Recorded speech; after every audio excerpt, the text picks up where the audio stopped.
Good morning.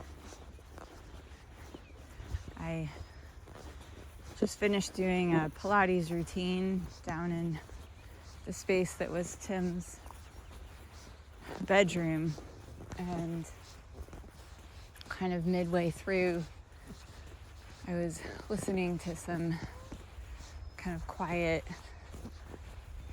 gentle drumming beat music, and it just kind of took me into this space where I was really feeling Tim and his energy in that room.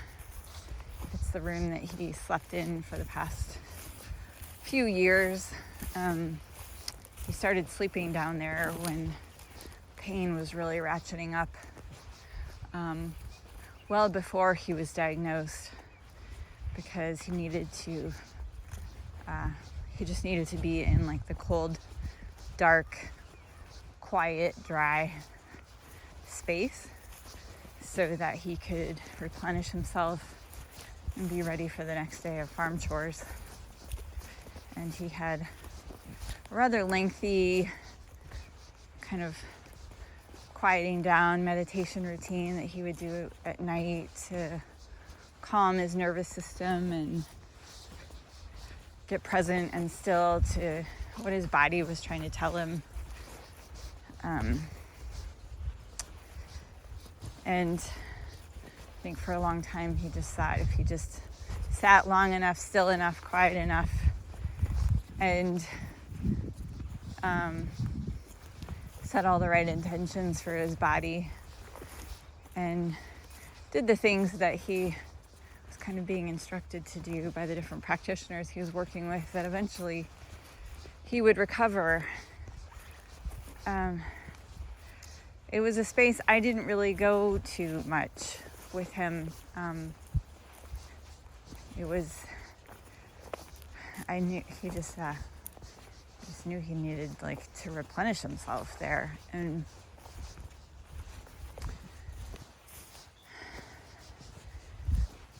a couple of, like the Sunday before he went into the ER, which was on Thursday evening, that Sunday before, he was in the very spot where I was doing my Pilates routine, and he was just struggling like crazy to get his body down on the floor. And he invited me down and he said, "Would you come and just take a video of me so that I can share it with one of the practitioners he was working with? I just want to show her kind of what it's like for me." After he had worked on the weekends, he worked at Sartori's cheese factory, moving thousands of pounds of blocks of cheese, just to bring in some extra income for our farm and to supplement my income. And I'd watch him kind of like come in from work looking like an old man. And I said to myself, like, God, he looks like an old man. And when I saw him on the floor trying to get down and get back up, I said, "Do you feel like you're 100?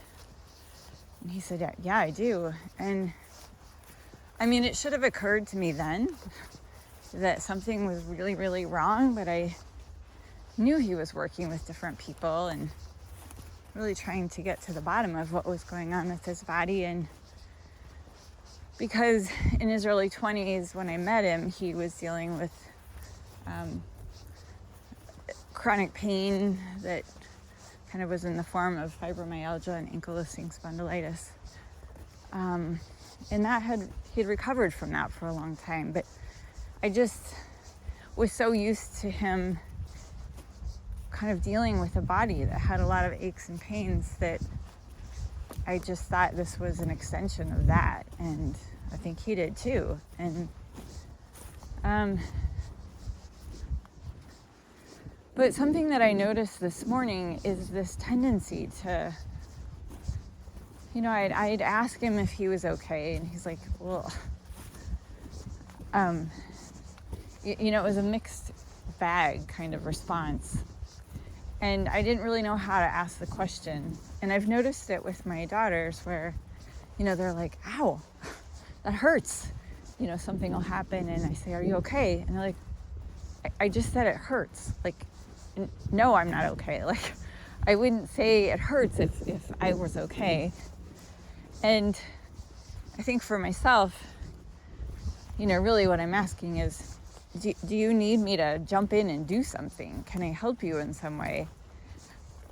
And I'm noticing how difficult it is for us to just be present to someone else's pain. I think it's even hard for us to be present to our own pain. We want to medicate it or distract ourselves from it and make it go away. And I think for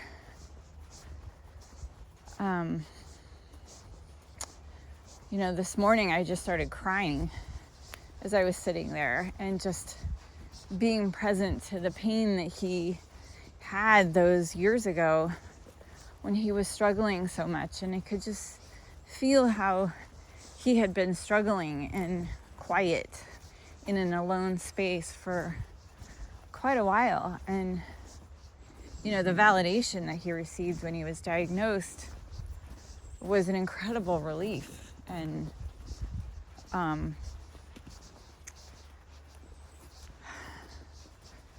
but I just felt the waves of like my heart aching this morning when I was tapping into what he was going through. And then I just kind of sat still and quiet and allowed my mind and heart to go wherever it wanted to go, and just stayed present to those feelings. And then I saw something which was kind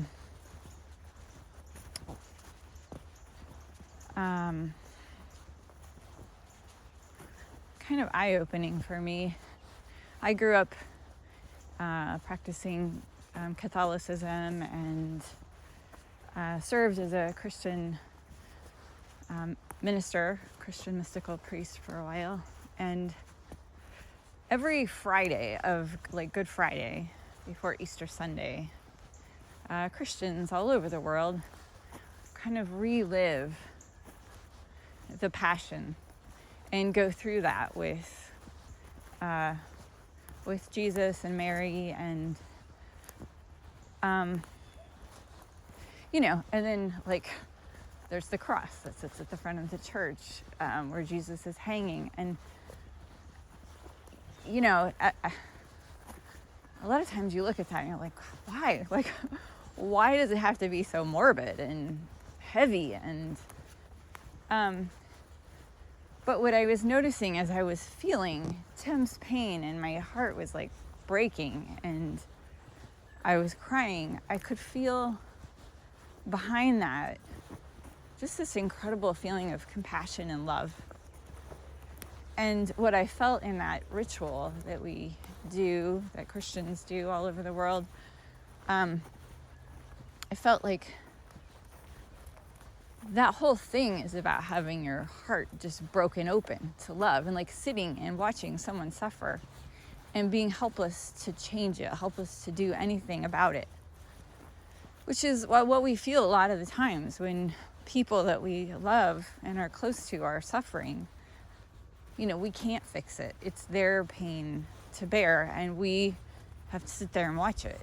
And, even that simple example with my daughters where I'm just like, are you okay? And can you just be with me? I just said I'm hurting. There's nothing to fix. It's got to run its course through my body for a minute, and it hurts still. And my youngest daughter has dealt with migraines since she was little, and she doesn't get them often, but when she gets them, they're cluster headaches, I think. And boy, they're a hard knock to the head. And we've got the routine down where we just draw the drapes and quiet everything down. Usually they come in the evening. Sometimes brought on by not enough water, not enough food, or but sometimes they just seem like they're out of the blue. But anyways, when she has them, like really the best, most helpful thing I can do is kind of set the environment right so that it's quiet and still and dark, and then just like lie in bed next to her. Sometimes I press on the spot that hurts on her eye, above her eye. But I think like the just being with her, to be present to her in her time of pain, is the most helpful thing I can do. And eventually it kind of runs its course, and usually it ends up with her either falling asleep really hard, or vomiting and then falling asleep. And then she wakes up and she's like a totally new person. She's ready to eat dinner at like 2 a.m. And each time she has it, it's like the worst pain ever, the hardest, like the worst headache ever. And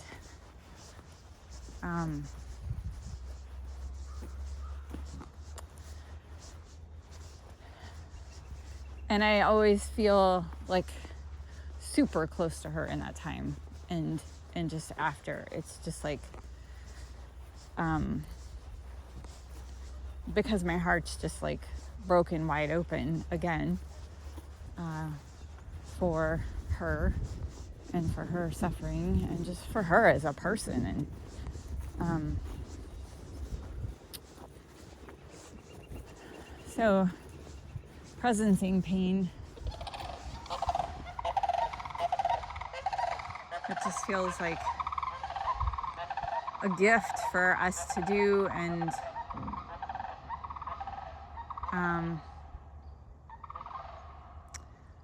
this kind of strange, I don't know, it's kind of it breaks our hearts open to love, to compassion, to like this incredible influx of good things, if we allow it, and if we allow ourselves to just witness it and be present to our inability to fix it or make it go away. I think that hardness that we feel is the breaking of our hearts to let the love pour in. And I think that's why as Christians we do that practice every year. I don't think Jesus needs us to like witness him go through that all over again, not for him, but for ourselves to like witness that deep suffering so that our hearts break open, so that we get to experience this incredible influx of love. That's what we all want, right? Like we want love, we want to feel love. And I think often we close ourselves off from it by wanting to fix it or wanting to make it go away or wanting it to be better. But it's like that process of feeling that it does something alchemical inside of us. And I think the same thing is true for just watching and presencing people's suffering everywhere.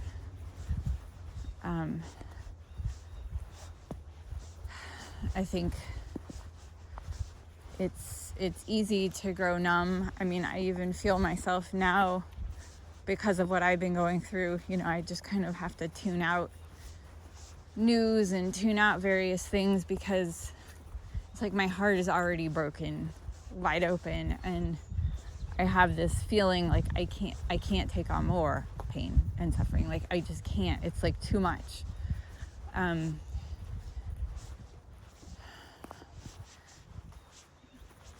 And so I kind of have to be like selective about what I open myself up to.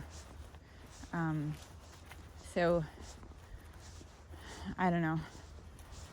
I have to look at that more. But that's what I'm just reflecting on this morning. So presencing pain. I guess take from that whatever you will, and hope it was helpful for me to share it in some way. Definitely know I'm not the only one, presencing my family's pain. I think that's a common experience all over the planet. All right. Blessings on your day, and thanks again for being here, and wishing you peace.